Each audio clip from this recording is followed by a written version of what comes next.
Hello all you wonderful people out there in YouTube land. Welcome to the Texas Special YouTube channel. For this month's HO Scale product review, we are going to take a look at this. I believe it is an Athearn. Could be wrong. Some of you veteran modelers out there, if y'all see this and recognize, some of the spotting features of this car and I'm misidentifying it as an Athearn, feel free, drop a comment in the comments section, let me know. But I do believe this is an Athearn. This is a second-hand car that I was able to acquire from a friend, and it did not come with a box or anything, so like I said, it's my best guess.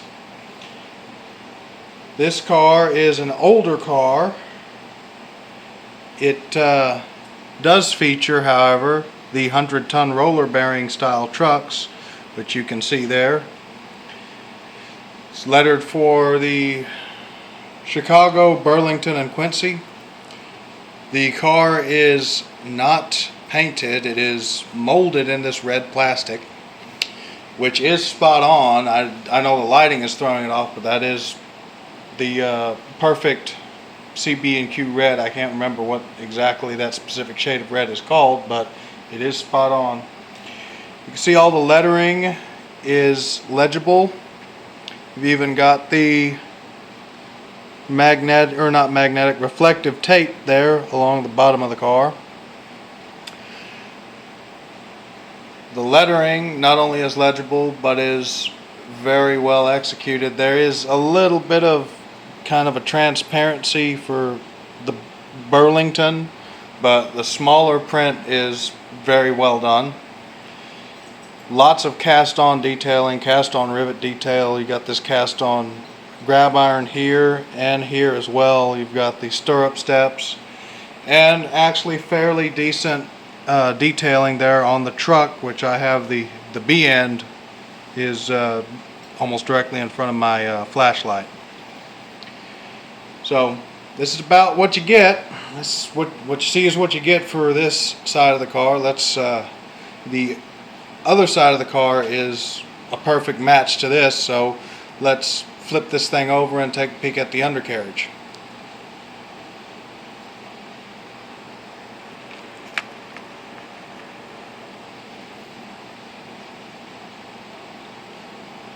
Alright, so what you see here, you've got the plastic wheels, you've got the body mounted coupler, you have a triple valve here. Right below that on the other side of the frame is the emergency and service air reservoirs, and right here is the air brake piston. You have some decent detailing in the way of rivet details. I'm sorry, I'm playing with the light and trying to find a good angle that's not creating too much of a glare, but you have some decent rivet detail there on the underframe of the car, as well as the various cross bracings and whatnot. Fairly well done up car for an older, again, I'm assuming Athearn. If any of y'all recognize something on this car that leads you to a different conclusion, feel free to drop it in the comments. Alright, let's take a look at the ends of the car now. So here we are looking at the A end of the car. You can see you got some polling pockets here and here. You have some cast on steps here. This KD number 5, which I did add. The car came with number 5s, but the one that was on this A end of the car was all it needed to be replaced. It was in bad shape. You've got some decent detailing here. Fairly straightforward car, actually fairly well detailed car for as old as it is. If you can see it, the draft gear detailing right around the coupler box is right on par with that SP Derrick car that I reviewed last month. Here we have the B end of the car. You can see the handbrake detailing. There is no chain visible, no chain detailing visible. Other than the handbrake, this end of the car is identical to the A end of the car. and you have an additional little ledge right here. I